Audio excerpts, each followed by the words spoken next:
Hey guys, welcome back to the channel and I hope everybody is absolutely fantastic.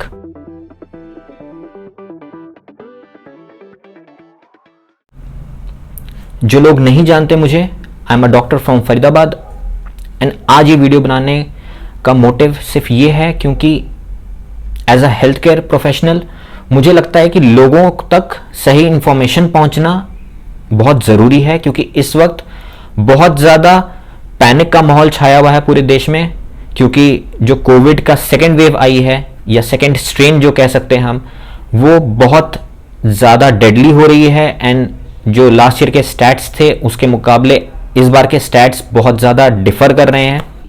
Covid का जो नया strain आया है वो पिछले स्ट्रेन से डिफरेंट है, उसमें चेंजेस हैं। बहुत तेज़ बुखार रहना 8 से 10 दिन, बदन टूटना, पसीना आना, 102 103 बुखार रहना, डायरिया होना, सर दर्द होना, आंखों में दर्द होना, ये सब नए स्ट्रेन में सिम्टम्स पाए जा रहे हैं। ऑल्सो ये स्ट्रेन जो है वो बच्चों को अफेक्ट कर रहा है और बच्चों से बड़ों में होना और बड़ों से बच्चों में होना भी इस स्ट्रेन में पाया जा रहा है, जो कि पिछले स्ट्रेन में नहीं मिलता था। अब सबसे बड़ी प्रॉब्लम ये होती है कि अगर कोई बंदा किसी कोविड पॉजिटिव पेशेंट के एक्सपोजर में आता है तो वो पहली चीज ये करता है कि वो दूसरे दिन ही जाके आरटी-पीसीआर करवा लेता है। अब होता यह है कि आरटी-पीसीआर आप दूसरे दिन जब करवाते हो तो रिपोर्ट आपकी नेगेटिव ही आती है एंड उसके बाद वो बंदा संतुष्ट हो जाता है। कोविड इन्फेक्शन एक बंदे से दूसरे बंदे में पहुंचने के लिए कम से कम 5 से 7 दिन लगते हैं, जो कि इस वायरस का इंक्यूबेशन पीरियड है। 5 से 7 दिन तक आपको इसके सिम्टम्स नहीं मिलेंगे, आपको आपकी रिपोर्ट में कोई पॉजिटिव रिजल्ट नहीं मिलेगा। अब यूजुअली हो ये रहा है कि जब आप जाके अपना नेगेटिव रिजल्ट ले लेते हो और उसके बाद संतुष्टि से जगह जगह घूमते रहते हो और आपको कुछ दिनों के बाद जब बुखार चढ़ता है तो आप पहली चीज ये करते हैं कि आप जाके करा रहे हैं सीटी स्कैन। तो पहली रिक्वेस्ट तो मेरी ये है कि प्लीज जब तक सिम्टम्स ना आए आप जाके अपना टेस्ट ना करवाएं। जब आपको सिम्टम्स आ रहे हो तब आप अपना टेस्ट करवा के कंफर्म कर सकते हैं। आप उससे पहले टेस्ट करवाएंगे उसका आपको कोई फायदा नहीं मिलेगा, आपके पैसे सिर्फ बर्बाद होंगे। अब जो लोग सीटी स्कैन कराते हैं आपके चेस्ट का, ठीक है, अगर कोई पेशेंट जिसकी तबीयत खराब हो रहा है या उसको इन्फेक्शन हो रहा है, अगर वो जाके सीटी करवाएगा तो ऑब्वियस ही बात है कि उसकी सीटी रिपोर्ट नॉर्मल नहीं आएगी, आपको उसके अंदर निमोनिया मिल सकता है। अब जिस पेशेंट को 10-12 दिन बुखार चढ़ रहा है वो परेशान हो जाता है कि मेरे को 10-12 दिन तक बुखार चढ़ा हुआ है और मेरा बुखार उतर नहीं रहा है, जो कि इस स्ट्रेन का एक सिम्टम है कि आपको बहुत लंबे टाइम के लिए बुखार चढ़ा रहता है। आपको 8 से 10 दिन तक बुखार रहेगा और ये देखते हुए कि जब पेशेंट का बुखार नहीं उतर रहा है तो पेशेंट पैनिक करता है और वो फिर अपना सीटी करा के हॉस्पिटल पहुंच जाता है कि मुझे एडमिट कर दो। अब अगर किसी पेशेंट को दिक्कत है और वो जाके अपना सीटी करवाएगा तो ऑब्वियसली बात है कि उसकी सीटी की रिपोर्ट नॉर्मल नहीं आएगी, उसकी सीटी की रिपोर्ट में माइल्ड निमोनिया मिल सकता है। अगर आपकी पहली सीटी की रिपोर्ट में सपोज आपका निमोनिया का स्कोर 5 आ रहा है और दूसरी रिपोर्ट में आपका स्कोर 10-12 पहुंच रहा है तो ये आपका भर्ती होने का क्राइटेरिया नहीं बनता है। समझने वाली बात यह है कि कोविड पेशेंट्स के लिए भर्ती होने का क्राइटेरिया सिंपल है कि जिन पेशेंट्स का ऑक्सीजन लेवल 90% से बिलो फॉल कर रहा है या जो हाई रिस्क ग्रुप पेशेंट्स हैं, जैसे कि जो प्रेग्नेंट हैं, बच्चे हैं जिनका ट्रांसप्लांटेशन हुआ है, या जो लोग लॉन्ग टर्म इलनेस से जूझ रहे हैं, या जिनकी उम्र 60 साल से ऊपर है, उनका अगर blood oxygen level below 94 fall करता है तो उनका एडमिशन होने का क्राइटेरिया माना जाता है। अब अगर किसी पेशेंट का सीटी का स्कोर 5 से बढ़कर 12 पहुंच रहा है तो इसका कोई फायदा नहीं है।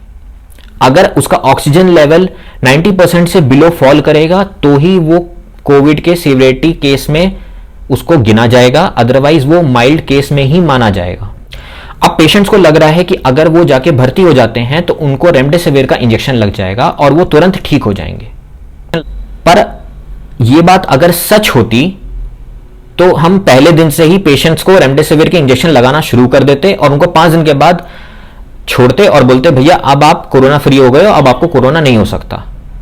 रेमडेसिविर के इंजेक्शन लगने के बाद भी लोगों की तबीयत खराब हो रही है, उनकी कंडीशन और ज्यादा खराब हो रही है। हाँ, ये बात सच है कि रेमडेसिविर का एक्शन और रोल देखा गया है कोरोना के अगेंस्ट, लेकिन ये इतना भी ज़्यादा इफेक्टिव नहीं है कि उसको पूरी तरह रोक सके या उस इन्फेक्शन को बढ़ने से रोक दे। रेमडेसिविर को लगाने का फ़ायदा तभी है जब आपका ऑक्सीजन लेवल बिलो 90 फॉल कर रहा है, वरना इसको लगाने का फ़ायदा नहीं देखा गया है।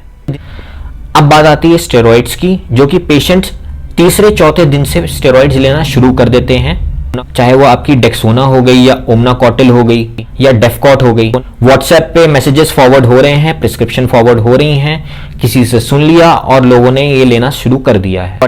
पहले हफ्ते में स्टेरॉइड्स खाने से आपकी बॉडी में एक फर्टाइल ग्राउंड बन जाता है, जिसकी वजह से ये वायरस जो है उसकी ग्रोथ रेट में और ज़्यादा मदद होती है। तो शुरू के पहले हफ्ते में स्टेरॉइड्स कंज्यूम नहीं करना चाहिए। हाँ, जिन लोगों का ऑलरेडी ऑनगोइंग ट्रीटमेंट चल रहा है स्टेरॉइड्स का, वो अपनी प्रिस्क्रिप्शन फॉलो कर सकते हैं, वो अपनी दवाई कंटिन्यू रख सकते हैं।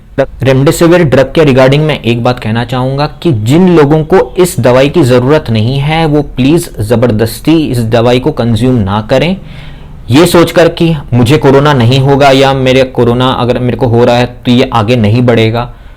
ये काम ना करें, क्योंकि आपके ये करने से इस दवाई की ऑलरेडी शॉर्टेज वैसे ही चल रही है। आपके ये करने से जिन लोगों को ज़रूरत है या आगे चल के होगी उनके लिए नुकसानदेह है, उनको ये दवाई ना मिलने के चांसेस ज़्यादा बढ़ जाएंगे। ऑलरेडी हमारे देश में बहुत ज़्यादा शॉर्टेजेस चल रही हैं बहुत सारी चीज़ों की, और हमारी ये छोटी छोटी हरकतों से नुकसान सिर्फ हम ही लोगों को पहुंच रहा है और किसी को नहीं होगा। तो प्लीज़ ये हरकत ना करें, खुद को किसी भी दवा से सेल्फ ट्रीट ना करें और ना ही अपने डॉक्टर पे प्रेशर डालें कि मुझे ये स्पेसिफिक दवा दिलवा दीजिए, मुझे ये स्पेसिफिक दवा खिलवा दीजिए। प्लीज़ ये काम ना करें। और आखिरी चीज़ मैं एड्रेस करना चाहूँगा एंटीबॉडी। लोगों को ये लग रहा है कि अगर उनका एंटीबॉडी स्कोर हाई है तो उनको कोरोना नहीं हो सकता है। ये बात सही नहीं है, क्योंकि 2 डोज लगवाने के बाद भी वैक्सीन के लोग पॉजिटिव हो रहे हैं और बाकी लोग भी हो सकते हैं। वैक्सीन आपको सिर्फ 75 to 80% इम्यूनिटी प्रोवाइड कर रहा है, 100% प्रोवाइड नहीं कर रहा है कोई भी वैक्सीन आपको इम्यूनिटी। तो 2 शॉट्स लगवाने के बाद भी आप कोविड पॉजिटिव हो सकते हैं। तो एंटीबॉडी का नंबर आपकी बॉडी में कितना है ये आपका डिटरमाइन नहीं करेगा कि आपको कोरोना होगा या नहीं होगा। तो जिन लोगों ने वैक्सीन लगवा रखी है वो लोग ढीले ना पड़ें, मास्क पहने, सोशल डिस्टेंसिंग मेंटेन करें, जो भी नॉर्म्स हैं उनको फॉलो करें। हम पिछले 1 साल से सेम चीजें सुने आ रहे हैं, तो हमको आगे भी वही चीजें फॉलो करनी है। ज्यादा मुश्किल नहीं है ये चीजें। आपका सीटी का स्कोर, आपका एंटीबॉडी का नंबर, ये सब मैटर नहीं करता है। एक नंबर जो खाली मैटर कर रहा है कोविड में वो है आपका ऑक्सीजन लेवल, जो आपको डिटरमाइन करेगा कि आपको भर्ती होना है या नहीं होना है, आप सीवियर केस में फॉल करते हो या नहीं करते हो। तो प्लीज कोई भी डिसीजन या कोई भी हरकत पैनिक होकर ना करें, अपनी आंखें और कान खुले रखें, जो सही इंफॉर्मेशन है उसके अकॉर्डिंगली अपने सारे काम करें। Thank you for watching this video. Stay home, stay safe, stay fit. आपसे मिलता हूं नेक्स्ट वीडियो में, तब तक के लिए बाय।